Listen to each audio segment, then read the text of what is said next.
मित्रांनो, कुठलंही उत्तर तुम्हाला ज्यावेळी लिहायचं आहे, त्यावेळेस तुम्ही हे स्ट्रक्चर लक्षात ठेवा. तर तुम्हाला आरामात 4 ते 5 मार्क्स मिळू शकतात. नमस्कार मित्रांनो, एनव्हिजन अकॅडमीमध्ये आपल्या सर्वांचं स्वागत आहे. 27 जुलैपासून आपण free daily answer writing programme सुरू केलेला आहे. जे विद्यार्थी 2026 आणि 27 साठी UPSC आणि MPSC राज्यसेवेसाठी प्रयत्न करत आहेत किंवा अभ्यास करत आहेत, त्यांच्यासाठी हा आन्सर रायटिंग प्रोग्राम आहे. यामध्ये तुम्हाला दररोज सकाळी 10 वाजता एक प्रश्न दिला जाणार आहे. त्याचं उत्तर तुम्हाला लिहून PDF फॉर्ममध्ये आम्हाला WhatsApp किंवा Telegram कुठेही पाठवू शकता आणि या प्रश्नाचं उत्तर इव्हॅल्युएट करून तुम्हाला विदिन 1 डे म्हणजे 24 तासामध्ये मिळणार आहे. आणि हा प्रोग्राम पूर्णपणे फ्री असणार आहे. याच्यासाठी कुठलीही फीस नाही आहे. त्याचबरोबर संध्याकाळी 7 वाजता दररोज या क्वेश्चनचं डिस्कशन सुद्धा होणार आहे आणि याची PDF तुम्हाला टेलिग्राम आणि तसंच डिस्क्रिप्शन बॉक्समध्ये दिली जाणार आहे. तर मित्रांनो, जर अजूनही तुम्ही जर आमच्या एनव्हिजन अकॅडमी चॅनलला जर सबस्क्राईब केलं नसेल तर सबस्क्राईब करून घ्या. त्याचबरोबर टेलिग्रामवरती याच नावाने आपलं चॅनल आहे, ते सुद्धा तुम्ही जॉईन करून घ्या. तर काल होता पहिला दिवस आणि काल बऱ्याच विद्यार्थ्यांनी उत्तरं लिहून आम्हाला पाठवलेली आहेत आणि सर्वांनी खूप छान उत्तरं लिहिलेली आहेत. आज आपण या डे 2 मध्ये जे भक्ती चळवळ होती किंवा संत चळवळ होती त्याबद्दल आपण प्रश्न पाहणार आहोत. आणि प्रश्न असा आहे की महाराष्ट्रातील संत चळवळीचा विषय संदर्भ घेऊन भक्ती चळवळीचे तत्वज्ञान थोडक्यात स्पष्ट करा. हा प्रश्न 10 मार्कसाठी आहे.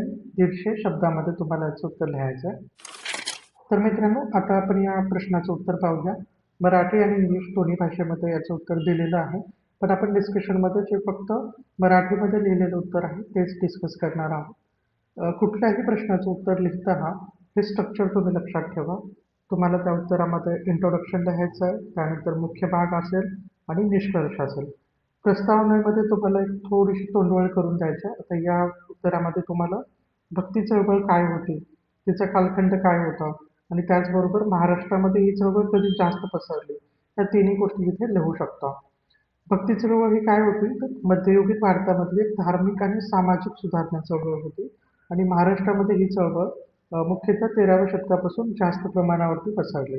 तर ही हे 1 ते 2 ओळीमध्ये तुम्ही याचं इंट्रोडक्शन लिहू शकता.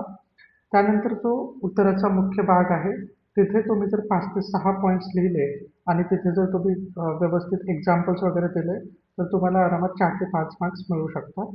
आता इथे आपण जे पॉईंट्स दिलेले ते बघूया. महाराष्ट्रातील संत परंपरेतील भक्ती चळवळीचे तत्वज्ञान अशा पण एक इथे हेडिंग दिलेली आहे. या प्रश्नामध्ये एकच भाग आहे, त्यामुळे आपण इथे एकच हेडिंग देऊन जो मुख्य भाग आहे तिथे एकच पाठ करतोय. पण जर इतर प्रश्न असतील आणि त्याच्यामध्ये जर एक किंवा एकापेक्षा जास्त जर तुम्हाला काही पार्ट्स विचारलं असेल तर त्याप्रमाणे तुम्ही त्या उत्तराचं स्ट्रक्चर करू शकता. इथे जे सर्वात मोठं तत्वज्ञान होतं ते होतं ईश्वर भक्तीसाठी कुठल्याही मध्यस्थाला नाकारणं. जे पौराहित्य वर्ग होतं त्यांचं अतिमहत्व झालेलं होतं आणि त्यामुळं जे कर्मकांड आहे त्यांना जास्त खतपाणी घातलं जायचं, ते या संतांनी नाकारलं आणि लोकांना सांगितलं की तुम्ही ईश्वराच्या भक्तीमध्ये गाणे गा, भजन करा, कीर्तन करा, त्यातूनच तुम्हाला मोक्षप्राप्ती मिळते आणि ईश्वर मिळतो. त्यानंतर त्यांनी कर्मकांडाला विरोध केला. संत ज्ञानेश्वर असतील, नामदेव असतील, तुकाराम असतील यांनी कर्मकांड, उपवास तपास किंवा अंधश्रद्धा असेल या गोष्टीला महत्त्व दिलं नाही. या गोष्टीला नाकारून त्यांनी धर्माला सोपं बनवलं. त्याचबरोबर सामाजिक समतेचा खूप मोठा उपदेश या संतांनी केलेला आहे. सामाजिक समतेमध्ये आपण दोन्ही गोष्टी बघू शकतो. एकतर त्यांनी जातीभेद नाकारला आणि त्याचबरोबर स्त्री पुरुष समानतेसाठी सुद्धा त्यांनी संदेश दिला. ईश्वरापुढे सर्व मानव समान आहेत हा त्यांचा मोठा संदेश होता. आणि याचं उदाहरण आपण देऊ शकतो की महार समाजामधील चोखामेळा असतील किंवा सोयराबाई, जनाबाई यांची उदाहरणं तुम्ही देऊ शकता इथे. त्यानंतर विश्वबंधुत्व, कीर्तन, भजन किंवा पंढरपूरची वारी अशा माध्यमामधून त्यांनी जात, वर्ग, लिंगभेद या सर्वांना नाकारलं आणि माणसांना माणूस म्हणून एकत्र आणलं. त्यानंतर पुढचा मुद्दा आहे गृहस्थाश्रम आणि अध्यात्म.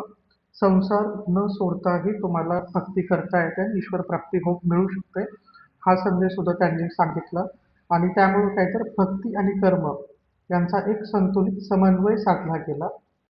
शेवटचा मुद्दा आपण इथे घेतो की मराठी भाषेचा वापर. संत ज्ञानेश्वर किंवा संत तुकाराम अशा संतांनी काय केलं, तर आपलं जे तत्वज्ञान आहे लोकांपर्यंत पोहोचवण्यासाठी संस्कृतऐवजी जाणीवपूर्वक साध्या मराठी भाषेचा वापर केला आणि संत ज्ञानेश्वरांनी लिहिलेली जी ज्ञानेश्वरी आहे, इथे आपण एक उदाहरण म्हणून देऊ शकतो. त्याचबरोबर इतर संतांनी जी अभंग गायले आहेत किंवा ओव्या रचल्या आहेत, हे सुद्धा आपण इथे एक्झाम्पल म्हणून कोट करू शकतो. तर अशा पद्धतीने तुम्ही जर इथे 5 ते 6 पॉइंट्स लिहिलात, तर तुम्हाला छान मार्क्स मिळू शकतात.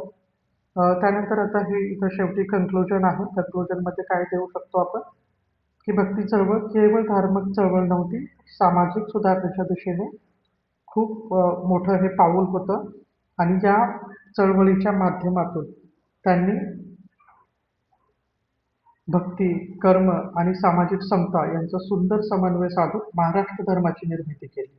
हे आपण इथे जर लिहिलं, तर तुमचं जे निष्कर्ष आहे किंवा कन्क्लुजन आहे खूप इफेक्टिव्ह ठरेल. खाली आपण इंग्लिशमधलं सुद्धा उत्तर दिलेलं आहे. याचं डिस्कशन आपण करणार नाही, पण तुम्हाला ते PDF मध्ये मिळेल. तर मित्रांनो, अशा प्रकारे आपण डे 2चं जे क्वेश्चन आहे आणि त्याचं आन्सर डिस्कस केलेलं आहे. जर तुम्ही या प्रोग्रामला जर जॉईन केलं नसाल, तर प्लीज टेलिग्रामवरती जा, एन्व्हिजन अकॅडमी चॅनल बघा, शोधा आणि जॉईन करा. त्याचबरोबर यूट्यूब चॅनलला सुद्धा आमचं सबस्क्राईब करा. उद्या बघूया आपण डे 3, त्यामध्ये परत एक आपण क्वेश्चन डिस्कस करणार आहोत. थँक्यू.